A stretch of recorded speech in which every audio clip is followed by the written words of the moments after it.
Good evening, guys. It's Saturday, March 23rd. My name is Dave Coker, and this is Talking About Finance. And why, hello, you beautiful person.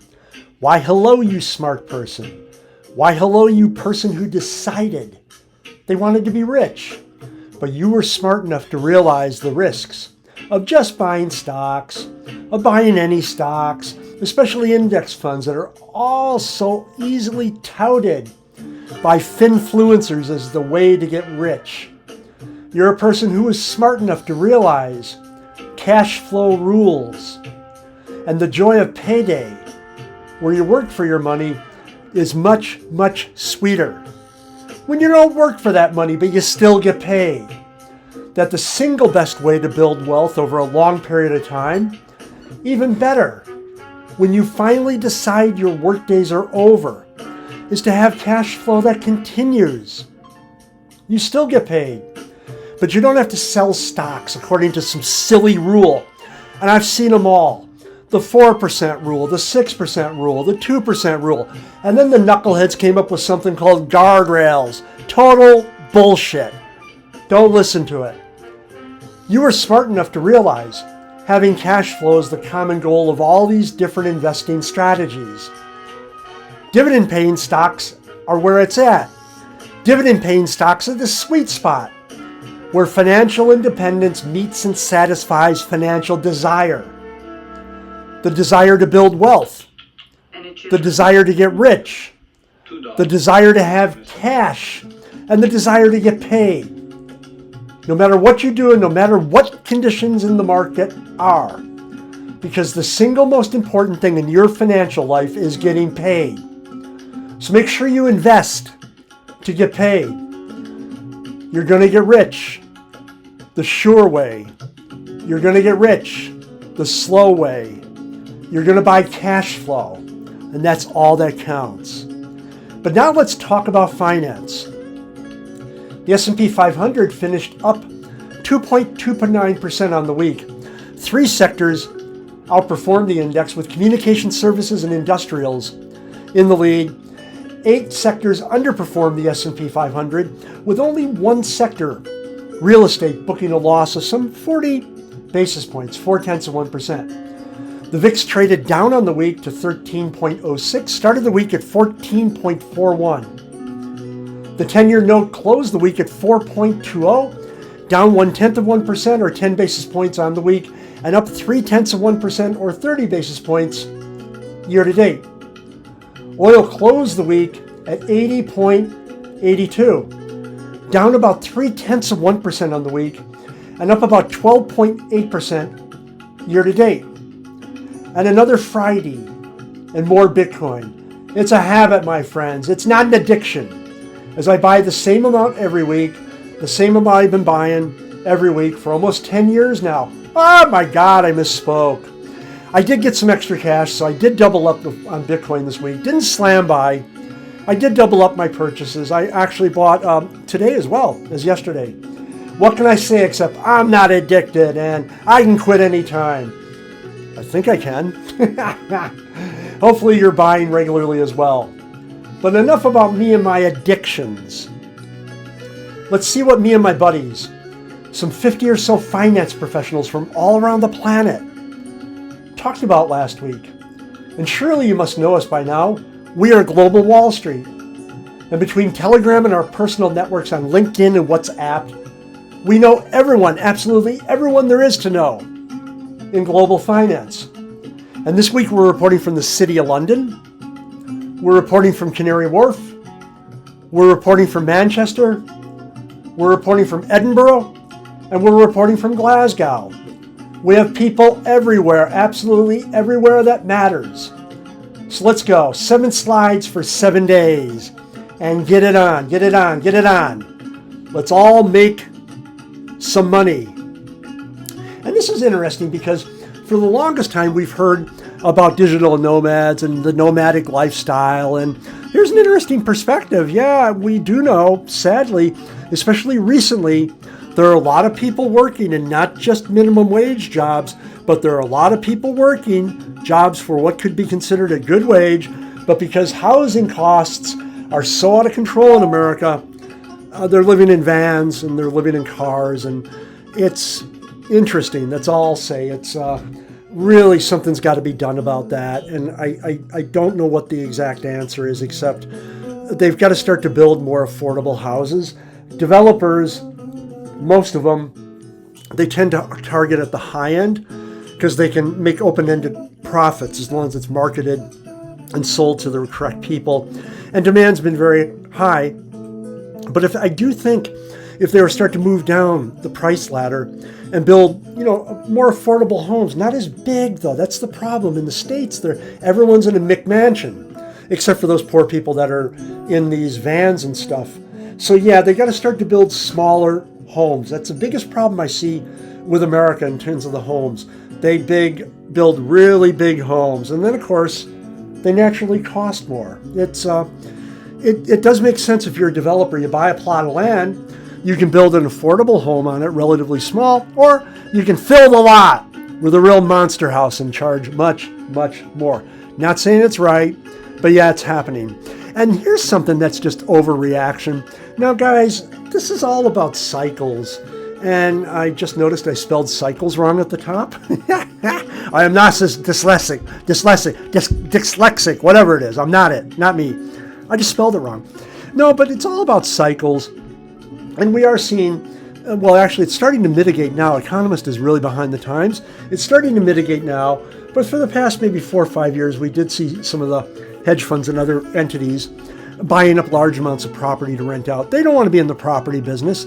They could they could acquire it, rent it, while they're holding it and the property values increase. They're getting paid above risk-free rates or above even, say, BBB rates of returns in the form of cash flow. And then they just want to sell it. They want to clear their balance sheet and go to the next big hot trade. So don't get too panicked about this and don't listen to these idiots. It is something that's cyclical. We've seen it before, maybe not to the scale that we've seen it over the past 5 years or so. We've seen it before, believe me, and it's going to regress. It's going to mean revert over time. And this is an interesting one because I did follow this thread, and there were a lot of comments about this, and the people just don't have to, they really don't understand people like this. When I first started out, and even when I first got my job, one of my first jobs on Wall Street, I was living with 4 other roommates. Of course, I was sort of sleazy clever sleazy. They thought it was clever sleazy or sleazy clever. I thought it was just clever. I had the credit rating, I had the cash flow. I acquired the lease. I got to rent a fairly large 3-bedroom property in a really dodgy neighborhood. And then I rented out 2 of the bedrooms, and I lived in the 3rd for free. Yeah, it worked for me, and it worked for a while. And then one of the roommates found out, and they weren't too happy, and I don't quite understand what they were upset about. They just didn't realize, maybe I should have told them, I'm going to be living there for free. I didn't see any reason to incite them, but yeah, it didn't work out. But this guy's got to think about this, or this individual. Yeah, you might have to live with roommates, and it might be longer than you want. Oh, and guess what? You may have to go live in a really shitty neighborhood like I did in New York. 2 of them, you have no idea how funky they were. It was the Lower East Side back in the late 1980s, early 1990s. And the old expression was everyone who lived there saw the knife or heard the gun. That was true. Fortunately, I was never threatened with either, but shootings all the time. People running down the street after someone else with a knife. Yeah, saw that as well. So you have to go to a really dodgy neighborhood sometimes. And even when I moved to London, now I moved here in 97, bought my first property in 2000 in the East End of London, Whitechapel, Tower Hamlets. Anyone familiar with the UK knows that was a dodgy neighborhood at the time. Of course, it wasn't New York dodgy, which is why I didn't hesitate to move there, because they were all saying, it's so horrible, it's so horrible. I thought, my God, at least I'm not going to get shot down there. But yeah, I bought a really, really cheap flat in that neighborhood. I managed to fix it up. I still got it, and its property value has gone up by some 300%, maybe 350 or so. Doesn't really matter. But the point is, when I lived there, it was dodgy, and I had girlfriends, and I couldn't ask them to come over to my house. I had to go to the tube station and pick them up. Yeah, and in the morning, when they left, I didn't say the morning, in case my wife's listening, but when they left, I took them to the tube. I didn't say it in the morning. Don't think that. But yeah, I took him to the Tube. It was a dodgy neighborhood. So you got to do what you got to do, guy, gal, whatever you are, just to get your start. Yeah, and if it means living really poor, yeah, you do it for a decade, and then you're out of that cycle, that start. If you're not out of that cycle, there's something wrong with you. Sorry, just got to be blunt. And no, this is something you have to realize. People are really upset about the housing market and the fact that the Fed's got rates really high and they can't afford to buy a house, and they're saying it's killing the housing market. Oh, no. The Fed doesn't care, first of all. And second of all, you just wait until they start to drop rates. It's rumored they're going to be dropping rates by about 75 basis points. At least it's showing up in Fed funds. 75 basis points this year. You think that housing market is on fire now? You think prices are high now? You wait until mortgages drop down 75 basis points or perhaps more. It's going to be pretty interesting. And speaking of Fed funds, I wanted to point this out. I do write about this a lot. I do talk about it a lot. You can pick up my writing on Medium. It's something I've been pitching my banking clients for about a year now. This era of free money that we see that happened post global financial crisis. They started to mitigate a little bit in Q2 2016, and then pandemic happened and they had to drop it back down.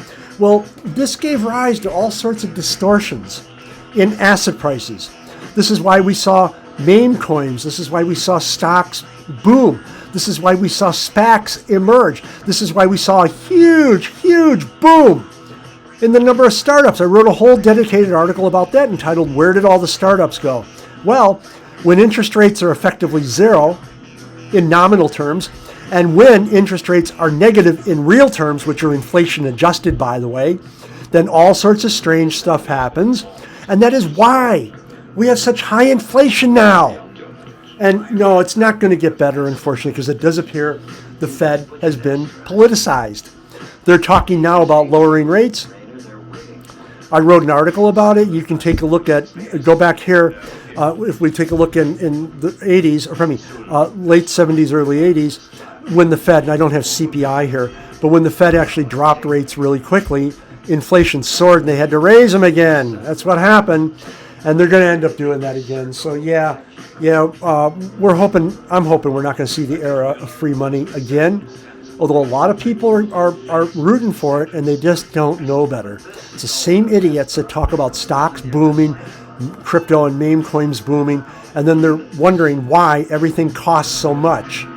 Well, here you go. Interest rates effectively zero in nominal terms and negative in real terms. And here is something very fascinating. Now, we know in January the Bitcoin ETFs launched, January 14th, and the first ETFs launched. And look how long it took Larry Fink's BlackRock to rival and then pass Michael Saylor's MicroStrategy, a guy who's been buying Bitcoin for 4 years. It's pretty wild. And it just gives you an idea of what's going on in this space and why people like myself have so much confidence in the future price of Bitcoin. Of course, we're limit supply. We've supplied on limit. And we know the Bitcoin supply is locked. It's limited. And as they continue to absorb Bitcoin, only 900 Bitcoin a day are mined. It's going to drop to 450 in about 30 days. What's going to happen to price as demand continues to run at either constant or increase? It's going to be very, very fascinating. I don't really have the answer off the top of my head, but Plan B, solid guy, look him up. He's getting some static from some mouth breathers and knuckle draggers on Twitter lately. Go show the guy some support. There's some idiots that just showed up, and clearly they're coordinated, and they're talking about stock to flow being, they're using the same language, a vampire that drains the life. They're just really twisted people. They've got their own model, and they can't even talk intelligently. In fact, I blocked them on Twitter. I'm tired of hearing their garbage because they don't talk about the advantage of their model. They talk about how Plan B's model is a vampire draining the life. And then they had the audacity to challenge him to a duel, a methodology duel. What? What the hell? Get over yourself, loser. You just showed up in the scene a few years ago, and you're just resentful because you only got about 20,000 followers, and he's got several million. That's exactly what's going on. So plan B, top guy. I'm an econometrician. A lot of time for his work. Also, I know a lot of other people heavily into quants. They validated his work separately, coming at it from another perspective. I'm not even going to mention the name of these guys. Just go on and look at all the call outs that they're doing. It is, as one person phrased it before I blocked this one person in particular, it is obsessive.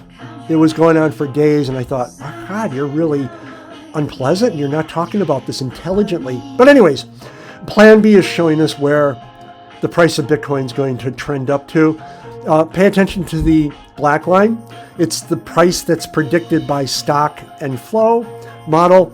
And then the red line, of course, is the Bitcoin price that's being forecasted by the stock, or being actually realized, I should say, in the market. So we do have a lot of time to move forward. I'm not worried about it. I'm in it for the long term. I'm in it never to sell my Bitcoin. Hopefully you are as well. As you know, I buy every week. I've been buying every week for almost 10 years, the same amount, except a couple weeks ago I sold all my Ripple, over a 2-week period, sold all my Ripple, slam bought some Bitcoin, and I just doubled up this week because I had the money. I did get an infusion of cash from something that I'm not going to name, an investment, a property investment. But yeah, it's just something odd that happened. It wasn't like I sold the property. It was just some rights that, anyways, don't worry about it. And I did take some of that money and buy Bitcoin, and I'm going to buy more, actually. Just trying to get my head around it, and I'm going to buy it at some point. This is an old habit, buying the same amount every week, so it takes a while to get past it. But anyways, guys, that's it for me. You're going to have a wonderful week. Buy yourself some Bitcoin, get in the market, dividend-paying stocks. You can have it all. Take care, guys.